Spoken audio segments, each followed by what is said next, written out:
There he is, Justin. Hello. The man himself. What's up, buddy? Look at you.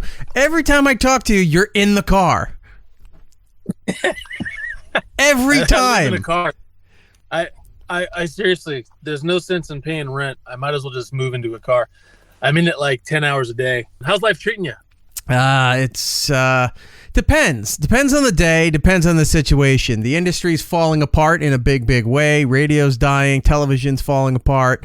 It's all podcasting and streaming now, and even that is hit or miss because unless you're famous, nobody gives a shit that you're doing anything anymore. So yeah, dude, it's a crazy time, man. And the industry just keeps changing, constantly changing, and you just got to adapt. But it's becoming less about the actual talent, less about that, and it's more about it's branding now. What numbers do you pull? Yeah, it's just a different beast now, and there's a lot more ease if you have financial backing, if you have certain things where other people may not have, and it just makes it tougher for them. And there's just there's a lot different than it used to be, I'll tell you that. Faux show. Yeah, I mean, your industry was one of the first to start doing it long before TV, radio, and all that stuff was happening. The music industry was making drastic changes once. I mean, you could go back to the iPhone coming out and changing everything with iTunes, and then the streaming services coming out with like Pandora and Spotify and what have you. So that took record distribution out of the mix. People weren't going to stores to buy the physical media of anything anymore. Yep. I just went to Target. I was doing holiday shopping last week, and I realized, I'm like, this is a really big book section. This is like 3 aisles of books. Who's reading all these books? And then I realized, oh, now there's the video game section. And then I looked the other side. There's the toy section. I go, there's no media section. They don't have DVDs, Blu-rays, any of that stuff. It's there. Oh, wait, there's music over here. Oh, it's vinyl. Like, what is happening? Like, we went backwards in one way and to the future in the other aisle. Like, I don't understand what's happening here. Do you remember how crazy it was? I remember, what a big deal it was to have your CD on an end cap at Best Buy. It was like, I remember one of the Zebrahead records was on an end cap at the Best Buy in La Habra.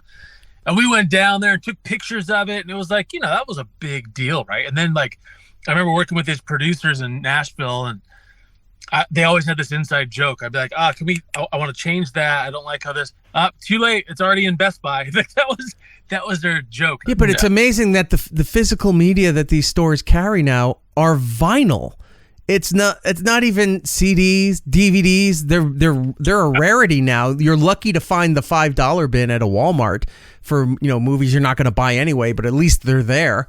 Best Buy took out video games. They don't have physical video games there anymore. You can buy the cards because everybody's buying them through gaming networks and streaming it the day that it releases. It's on their Xbox. It's on their PC. And there's just no need for having something tangible anymore. You know what I'm stoked about, man? Seeing cassettes come back around. I don't know. Who has a cassette player? I'm not saying that people don't, but it's just not. They're not in the cars anymore. Most cars don't even have CD players in there anymore. Yeah, man. It's a novelty. It's really cool. Do you remember putting the Scotch tape over the top of it so you can record Dr. Demento on the weekends on Sunday night? I definitely did that. Or if you had a Kodak film cap because the cassette thing was kind of wobbly, you shoved it under the tape just so it would play. Yeah. Or sometimes you can get a spit wad, right? You get the little thing of the straw, get the spit wad and stick it in the little hole up top there. That would work if you didn't have the tape. Yeah. All sorts of tricks, man. All sorts of tricks. Yeah, cassettes I love it, man. I think it's just so cool to see it. I don't know if it's because of novelty or what, but there's something satisfying about that sound where it's just high-speed rewinding, and then you hear the tape, the button clicks off. Yep. Like you hear that it's done. It's final. You're there. Yeah. The song is ready for you. Yeah. Now the aggravation I have now is that the YouTube app is so ultra sensitive on your phone. You go to play something and you go to put the phone down and then it popped up the ad. It's like, I didn't want the ad. I just put my phone down. Now it's on a different video. Now I got to go back 3 steps to get to the original piece that I wanted to listen to or to play to. That's how it is, man. It is. So that's how my life's been going. I mean, not liking the change whatsoever. I don't think any of us are, but we find our ways through. I went from satellite to iHeartRadio to, still doing iHeart stuff, but it's all on the digital platform now. It's not on broadcast radio anymore because they've been firing everybody off of broadcast radio. I don't know anyone who listens to the radio anymore or could even name really anybody that they used to listen to on the radio as far as a personality goes. Maybe a syndicated morning show, but outside of that, nobody has those local jocks that you constantly listen to, or for bands, K-Rock in LA and, Q104 and K-Rock in New York, where you knew the jocks. You try to get your music on those stations because if they played it, it set the tone for the rest of the country. And those days are long gone. So it's true. You're still in the game though, man, which is a big deal. You're still doing it. And some would say it's insanity because it's like, why waste your time anymore? But you got to do what you love, right? That's what I was going to say. It's what we love, man. What else are we going to do? You know what I mean? Man, radio was such a powerful tool. It was insane. Like if you got radio, if K-Rock picked you up, either LA or New York, and then they started, they were kind of the mothership, and everybody else would kind of just say, well, Kevin Weatherly just picked this song up. Let's see how it does. And then, remember Kevin. That was such a powerful tool, man. I still think it's not as dead as everyone says it is, because I've seen even recently some of the effects that it can have in certain areas, but it's just more, market to market. But is it the same beast? No, definitely not. But I think it's fair to say that, all right, I'll walk it back a little bit. Radio is not completely dead. I'm sure there are people who listen to it in the car, but it doesn't have the word of mouth that it used to. It's just like, I just heard, they just played the new song on Z100 here in New York. It's like, I just heard it. Did you hear it? They did the world premiere of that thing. They're playing it like once, twice an hour. Something. You don't hear that kind of ear to mouth. Nope. Anymore. Now it's just like, if somebody retweets your posting or likes your YouTube thing and put it out there, that's the way it gets your stuff to the masses nowadays. And that's why you're here, by the way, because you have a brand new single from your band. This is why you're still in the game, Eric, because the segues like that. Yes. See what I'm saying? And also to stop me from rambling and talk more about you, because you're the guest on this show. All good. So I Hate Kate, it's been around for 15 years, maybe a little, maybe longer. Yeah. And it's been a while since you guys had a single out, but you're doing this model now where I first really came aware of it in the mid 2010s. Weird Al was coming out with his new album, and it was his first #1 album ever. And it's like 2015, 2016, and he had his first #1 album. Tons of hits, tons of #1 singles, but the album never hit #1 till now. After that, he realized he didn't have to go through the whole process of coming up with a whole bunch of songs, going through the record label and getting all that stuff together. That whole, can be grueling. It can be passionate, but it can be very grueling to get all that done.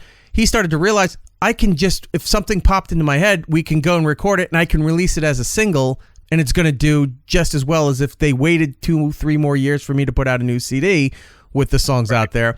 So he just started doing digital singles.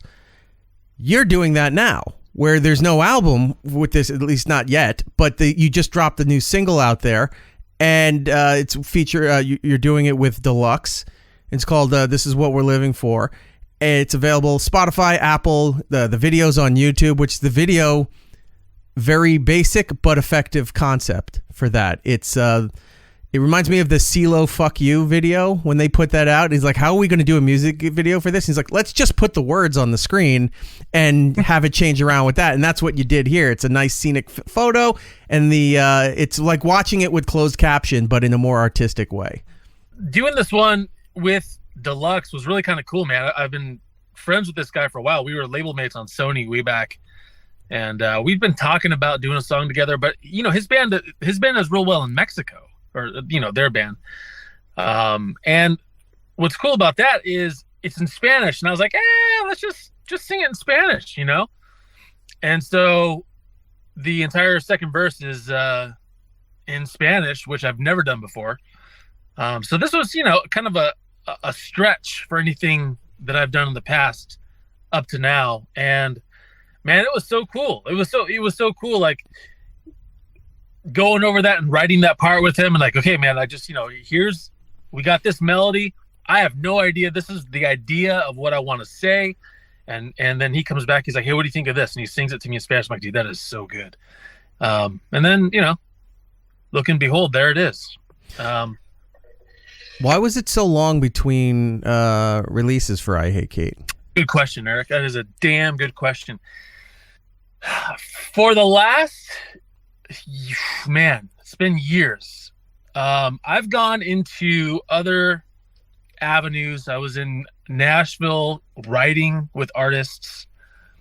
I started producing and developing other artists.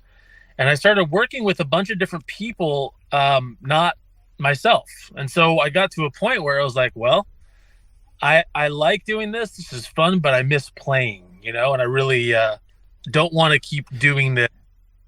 Well, I want to be able to do this and actually play it, because you're also in a city where every other place, like on Broadway, is live music. So it's not like for a lack of a venue that you could pop up there and start playing something. That's got to be torture in a way, where you're trying this new avenue of what you like, but you still have it in you. Like, I write, I perform, I sing. I'm not doing that, and I'm tempted in the city where the whole city is based on people who write, perform, and sing.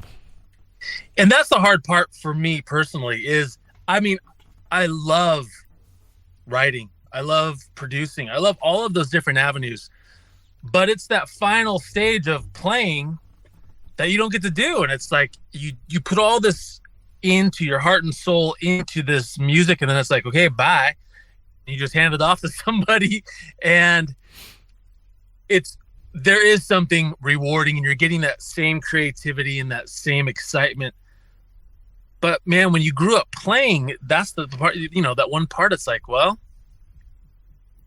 I miss that. So yeah, I just, I called up my drummer. I'm like, hey, let's put out some songs, man. I want to play. And so let's do one more record before Armageddon, I was like, the world is getting so nutty. I'm like, let's just get out a couple more songs before Armageddon comes. And, we're thinking of calling the record One More Album Before Armageddon. So when you started getting that bug to go back and doing that, how long did it take to get everybody back together? Well, at this point, it's me and the drummer. Everybody else has, families, careers, lives always get in the way of everything. Yeah. And I get it, man. I totally get it. We were thinking of saying, because our bass player Scott, he's been there since the get-go, and we just love this guy to death. He's one of our closest friends, but his situation doesn't really allow for him to to tour. He's got he's got a family. He's the head pastor at a church. He's got a lot on his plate that he's not able to take off from. And I said, hey, look, man, you don't need to make this weird. We'll still say you're a member of the band. We'll just say, like, not pictured, like, bass player Scott, not pictured. He's the that silent old-timey film reel that says missing scene, right there. He is our bass player. He just doesn't play on the records or play live or write. But he is the bass player, right? So yeah, I just called up Mike and I'm like, hey, let's get together. And we just started playing. And that's the other thing too, is like, even from being in Nashville and writing all these songs, I have a bunch of songs that either I didn't use, another artist didn't use. And some of them, like, man, this is great. Like, let's do something with this.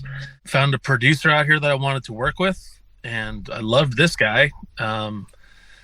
His name's Robbie Heiser. Started working with him, and Bob's your uncle, man. It's got to be satisfying to, one, get back into the thing that got you to the table to begin with, which was writing, performing, songwriting, all that. And you get that bug, you go and you do it, you get everybody around, you do a collaboration for the first time, which adds another level of something new, something exciting to experience with this. You've got an album in the works, from what you just said. Touring, is that going to be a possibility for you, or is it just going to be one of those things, we put out music but you can't travel? Well, I definitely can travel and want to travel, but I think it's going to be a different I think it's going to be touring 2.0, where it's going to be more selective, certain spots. Why don't you try getting the festivals are changing in the last couple of years, and it's big collaborations now at one location for like 2 to 3 days. Like most of them are in Vegas now, but like When We Were Young and Sick of It All and those kind of things, they have the main headliners, and then they just have a whole bunch of other bands. I mean, that might be a great way to hop on one of those things. I know I'm saying it like it's super easy to do that, but you've got the credentials, and through the right connections, that could be a great jumping point for when the album comes out. For sure. Yeah. And there's certain areas that we really love going to that I know we'll go back to. But yeah, festivals are so much fun. It's just, especially, European festivals. Oh man, Japanese festivals. Dude, some of the greatest videos are you with your old band when you're playing those Japanese festivals and just seeing, one, it's like 80,000 people on a lawn. It's ridiculous. But two, just seeing them go nuts. Even when you have slower songs, like when you bring it down a little bit, they're still going just as hard as any of the fast-paced stuff, as any of the higher energy stuff. And there's parts where you just stop singing and they're doing it and you're just clapping your hands, and now you got 80,000 people clapping their hands like a big ocean wave is coming around, and that's insane. I can't even imagine what it's like to be in front of that kind of a crowd. It's really wild. The energy there is like nothing I've ever experienced in Japan. It's really wild. And I've said this before a million times, but they're so polite and they're so respectful too, right? So they'll go as bonkers as you can imagine during the song, and then the song's over and they just kind of stop and they're quiet. I remember one time we were playing Summer Sonic and we were headlining this indoor stage, and I think it held 15,000 people, and my brother was out there for the week, and we were all backstage before we went on, and he's like, why is it so quiet? Is there anybody out there? I'm like, I'm pretty sure there are, so he's like, I'm gonna go check. So he walks up the steps and he goes up behind the curtain area and he looks out to the crowd, and I remember him looking at me like, oh, there's people out there, because it was like this entire basketball stadium thing. It looks like the running down the mountain scene of Braveheart.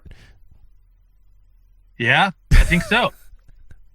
and he was like, oh, there's people out there. You just don't know, because they're so polite and they're so quiet. Like, they just want to hear what you have to say, and then all of a sudden you start playing again, boom, they go bonkers again. And it's really amazing, man. But the energy is like, yeah, it's like nothing. It's like nothing you can experience. So I can understand the addiction, the want, the need, the drive to get back out and do all of those things. So if you guys are going to go touring at some point, it's probably be, I'm imagining, spring, summer of next year at the earliest, right? Yeah, definitely not. I mean, the whole industry shuts down around this time anyways. And then the beginning of the year, it's usually that stuff starts picking up towards spring and summer for sure. Plus, it's just really nice, just warmer weather. Who wants to go outside and play when it's 32 degrees out? Me. Nobody. Not me. Nope.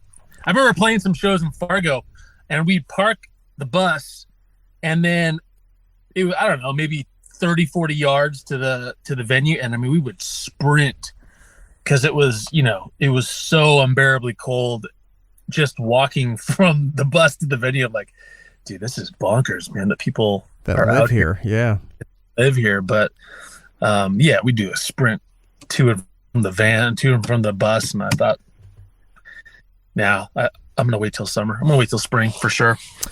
You guys did one of my favorite cover songs of all time, Coming Home, Major Tom. And I play that every chance that I get, either as the warm-up songs to the show, before we go live, or if we do specialty things, cover songs, all those kind of stuff. I always try to work that song wherever I can, whether it was at Sirius, iHeart Now. You also put out an album solo called Justin Sings the Hits. Right. One of my other favorite covers is your version of Take On Me on there. And why isn't this on Spotify or Apple? That's a great question. My buddy at Sony called me and he's like, hey, do you want to do a cover record? And I'm like, yeah. So it was put out by a label where he and another guy owned, and they had the rights to it, so we couldn't do much with it. But I think since I've heard recently that it is no longer, so I feel like that is a possibility now. Whereas it just wasn't for a while. They didn't do much with it. Like a lot of places didn't even have it. So but the good news is that can be different shortly. Good. I'd love to see that available, because one of the things that at least I love with something like Spotify or with YouTube is that I collect cover songs. So I have tons of them, and I collect mashups too. Nice. And when you find the song and you see the playlist that it's associated to, other just random users' playlists, and then you go, okay, I'll go one step further and I'll go through their list and see what they have, because they're public lists. It's not invading their privacy. I go and I look through their stuff and I go, oh, there's something here I haven't heard. Oh, I'll take from there. I take from there. Like, you just go through, and it's like currency almost, where, hey, this cover is amazing. I want to go check out this band. In the late 90s, the band Face to Face. You ever hear of them? Yeah. Okay. Love that band. I discovered them through a concept album called Saturday Morning Goes Alternative or something like that. And it was all these bands that were just doing cartoon theme songs from like the 70s and 80s and what have you. And Face to Face did a cover of Popeye the Sailor Man. I'm like, and it was amazing. I was like, this is all. And I went and found the band and then became a fan of the band because I found the damn cover song. And it's those kind of things you put out there, those little novelty things that people are familiar with. They'll draw to it, and then I like this. Then they'll get brave and they'll go and explore the artist catalog and see what else they have. So yeah, you should put that out there. I think you'd find a whole nother audience by doing so, and that's great news that's going to probably happen sooner than later. Yeah, absolutely, man. You had another project that you were messing around with for a little while, Olympic Crush. How's any future plans with that, or is that just a one and done? Yeah, you never know. I don't have anything planned as of right now. As a matter of fact, I took one of the songs from that project and redid it in the I Hate Kate sound, and I'm going to be releasing that soon. Which one? Hearing This Crazy. Oh, okay. Yeah. And the thing is, like, I like a lot of those songs a lot. And I was like, man, I wonder what it would sound like, rocking these out a little bit.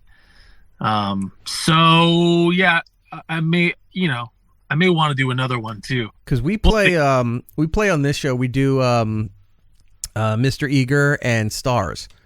The two that you sent me a while ago. We still play those. Stars as well. I just really love that song, and sometimes I think, this would sound really good like this, but. Was that the project? Was that the thing you were doing with Greg from Zebrahead? That was Zen Mafia. Oh, okay. Yeah, lots of projects. Man. Yeah, it's hard to keep track of everything you're doing. It's like, is he coming? Oh, wait, now he's got another thing that he's doing. All right. Wow, man. It's been a while. You got to find a way to tag all of that under your Spotify profile, Apple profile, so everyone just finds everything connected to you. I haven't done any project in a long time. I know. You have no excuse anymore. Got to be under one of these. It cannot be any newer ones. Yeah. But consistency is key to a lot of this. Yeah. Doing something with Greg was so much fun too, man, just because there's so much history there and there's so much, I don't want to say it's like a comfort thing, but this is, it's familiar, man. You just know that. I've known this guy. I got to say something.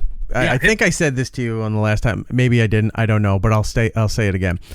Not fully knocking what the guys did after you left, but when I think of that band, when I think of Zebrahead, I only think of those first 3 albums, and it's you singing, and then Greg's guitar on there really made the band stand out from other pop punk style bands or doing those punk rap crossover kind of things. After that, they had success, but it just started to become more and more generic. Like if I didn't know the band, I couldn't tell which band it was. Your vocals stood out, and then just the weird guitar choices that Greg would put in there that worked. Like a lot of on that first album, like Wasted, where you there was a song called something Fly Days. Yeah, Fly Days. Like, but just the way the guitar is, like, you don't hear that style of music. Like that's something you would hear like in a lounge, like in Miami, you know, that kind of stuff. All that the steel guitar effects, the just the weird guitar selections that were mixed in there, and it worked.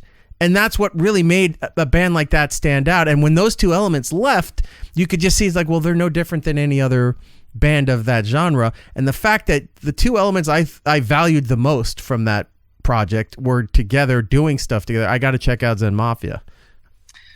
Well, thanks, man. You know, Greg, the dude's he's so phenomenal on the guitar, not just with his, you know, shredding capability, but the stuff he comes up with, the stuff he writes, it's different. It's really unique. And what he brought, like with Fly Days, perfect example, just with his ability to write certain chord progressions that you would normally, especially in a band that's got, you know, pop punk, rap rock, and all these other influences, you wouldn't expect a guy to start bringing in these jazzy chords, but it really added the cool element, you know? And so, like that song Fly Days, I remember thinking like, man, how the hell is this going to fit on this record? It didn't matter. It just did. It worked.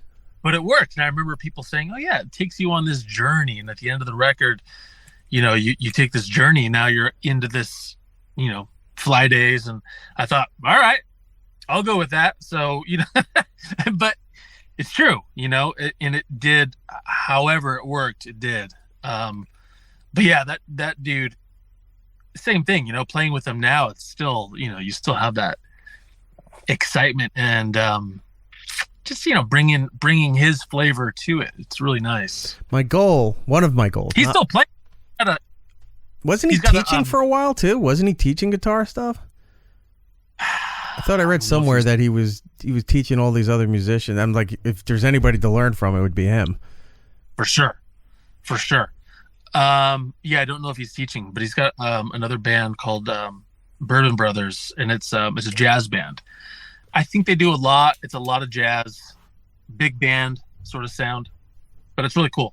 Let's remind everybody again, I Hate Kate, brand new single featuring Delux, and this is what we're living for. The video is up on YouTube. The song is also on YouTube Music if you're using YouTube Music, but it's also Spotify, Apple, those places. You can go and find it. You can check out the back catalog of I Hate Kate. You can find the back catalogs from the Justin's time in Zebrahead, all in those places. Even Olympic Crush is up there on those platforms. The 3 songs are available. I'm glad you got the whole Darling Thieves thing sorted out, because you had to switch your name for a while because of legal reasons, but I guess that all was well and good because you just went right back to it, or you said, fuck it, we're using it anyway. I don't know what the outcome was. All water under the bridge, Eric. It's all water under the bridge. How much you paying her? It's all good. It's all good. It feels so good. I'm telling you, man, just even recording and that whole process of just being like, oh my God, this feels so good. And just putting something out and going and playing it is, yeah. So it's exciting for sure. Follow him on all the social medias too. Instagram and TikTok at I Hate Kate Music. It's the best way you can find out what they're doing. And then Justin's constantly floating through the ether on social media. Once in maybe 7 months, he'll make a post that you don't understand. And you're like, oh, he's still alive. That's good to know. I'm glad he's still with us in this realm here. It's a love-hate relationship with social media, man. It's just not something that I have the desire to do, and I force myself to social media more, especially when music is out. It is a necessary thing to do. Well, as we wrap up here, it is the holiday time. We're going into the Christmas, the Hanukkah, the miscellaneous, whatever people celebrate. Are you doing anything for the holidays, or do you hold true to your old song that you do hate Christmas? I take this time to eat as much as possible, spend time with family, and sleep. That is my goal for any holiday season. That should be everybody's goal. I mean, that's really what it comes down to for me now, you know? What more do you need? You don't need to work. You don't need things. If you just got a lot of great food, got family and friends around, and then I slept 18 hours, and now I'm going to watch a movie, maybe play a game, and then you guess what? I'm going to go back and sleep another 18 hours. That's a good life to have.